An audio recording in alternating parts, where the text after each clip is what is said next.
तो इसमें क्या हो रहा है कि A1/A2 और B1/B2 तो सेम है, लेकिन C1/C2 इनके बराबर नहीं है।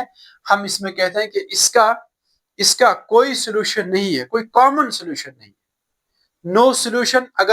अगर इस तरह के ऑप्शंस होंगे नो सोल्यूशन पे टिक आएगा।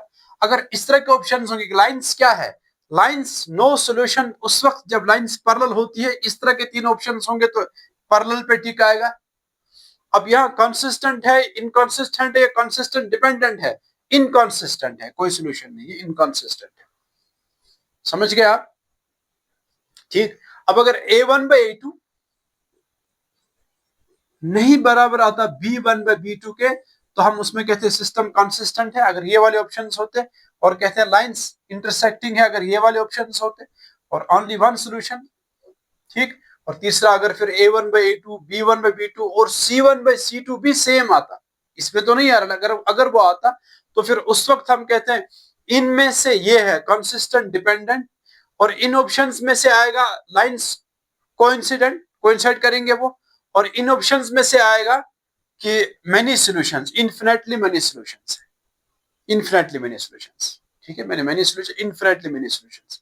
ठीक है, आप समझ गए? ये क्लियर हुआ? इस तरह का जो भी आप क्वेश्चन आपको आएगा वो आप कर सकते हो, चाहे वो 1 मार्क्स का हो, चाहे और कोई शॉर्ट आंसर में हो, कोई वो भी आप कर सकते हो। मल्टीपल चॉइस में इस तरह के क्वेश्चन आ सकते हैं। इनको ध्यान से पढ़ो, आप ध्यान से सुनो, सिर्फ आप खुद कर सकते हो आप।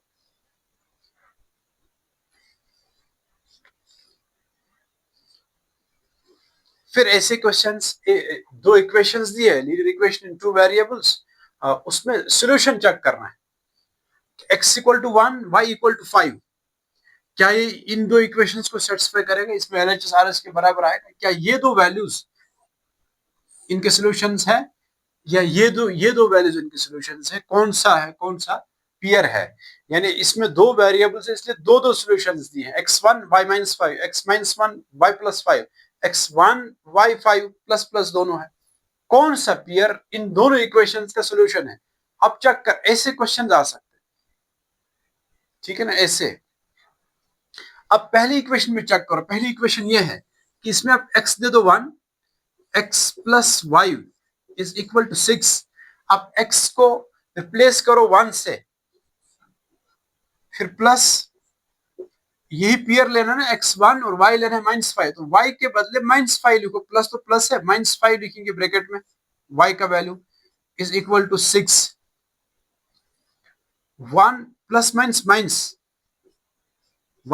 5, 1 - 5 सब्ट्रैक्ट हो, 1 प्लस है, ये माइनस है, तो सब्ट्रैक्ट हो जाएगा। 5 - 1 4, लेकिन साइन रहेगा बड़े का, -4 = -6 नहीं है, LHS RS के बराबर नहीं है। सॉल्यूशन होता ये पेयर, अगर आपको इस इक्वेशन में x और y के बदले ये दो वैल्यूज लेते, फिर LHS RHS बराबर आता, तब हम कहेंगे ये जो पेयर है x1 और y-5, ये इस इक्वेशन का सॉल्यूशन है। लेकिन हमें जब ये दो वैल्यूज दिया, हमने सब्स्टिट्यूट किया हमने, तो यहाँ LHS RS बराबर नहीं आया, तो इसका मतलब ये नहीं है, ये ऑप्शन नहीं है, इसका आंसर नहीं हो सकता। क्या ये हो सकता है? चेक करेंगे। x+, अच्छा देखो, हमें दोनों इक्वेशंस में चेक करना, ये बात भी याद रखो। अगर इस पहली इक्वेशन को सेटिस्फाई करता ये पेयर, यानी ये दो वैल्यूज देने से LHS RS बराबर आ जाता, फिर आपको इसमें भी चेक करना था, इसमें भी सेटिस्फाई करना चाहिए था, इसमें भी LHS RS बराबर आना चाहिए था इन्हीं दो वैल्यूज पर। लेकिन हमें पहली इक्वेशन में नहीं आया, अब हमें दूसरी इक्वेशन में चेक करने की जरूरत है ही नहीं। हम कहेंगे ये है, जब इसका है ही नहीं, इसका सोल्यूशन है ही नहीं, इसका अगर होगा भी, लेकिन तब भी हम कहेंगे दोनों का ये सोल्यूशन नहीं है। हमें इनको देखना है, अगर ये या ये दो या ये दो, दोनों के सोल्यूशन होने चाहिए, दोनों को सेटिस्फाई करने चाहिए। यहाँ इसने पहली इक्वेशन को ही सेटिस्फाई नहीं किया या उसका सोल्यूशन नहीं निकला, तो दूसरे का चेक करने की जरूरत है ही नहीं, अगर जो होगा भी उसका। ठीक है, अब जरा दूसरा, ये आगे समझ में आ जाएगा आपको। x + y = 6। अब ये वाला पेयर ले लो आप, x के बदले -1 प्लस y के बदले 5, क्या वो 6 के बराबर है?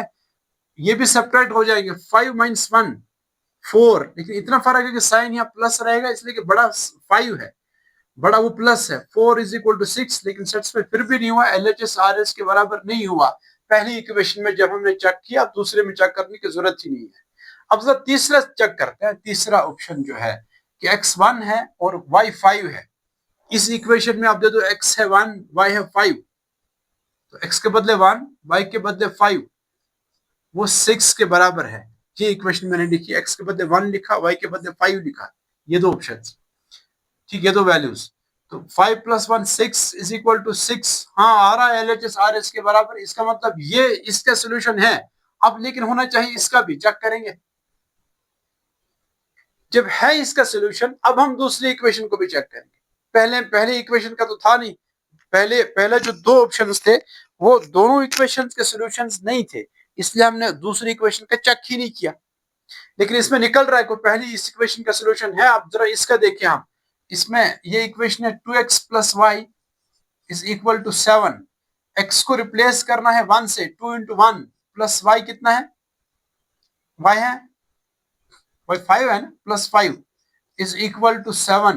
2 1 = 2 plus 5 is equal to 7। 2 + 5 7 is equal to 7। हाँ है, LHS के बराबर आ रहा है। इसका मतलब ये वाला ऑप्शन जो है ये इसका भी सोल्यूशन है, इसका भी सोल्यूशन है। इस तरह के क्वेश्चंस भी आ सकते हैं।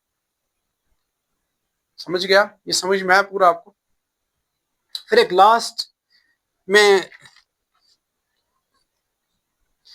एक और इस तरह आ सकता है कि general form of pair of linear equations in two variables.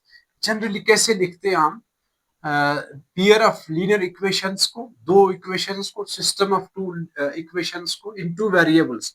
Generally ऐसे लिखा जाता है a1x plus b1y plus c1 is equal to 0, और दूसरा a2x plus b2y plus c2 is equal 0 आ सकता है। कि जनरली कैसे लिखा जाता है, ऐसे लिखा जाता है। इससे बाहर मुझे नहीं लगता कि इसमें से कोई मल्टीपल चॉइस क्वेश्चन में और पूछ सकता है। ठीक है, फिर मैं इसके बाद क्वाड्रेटिक इक्वेशंस का दिखाऊंगा। समझ गए आप ये?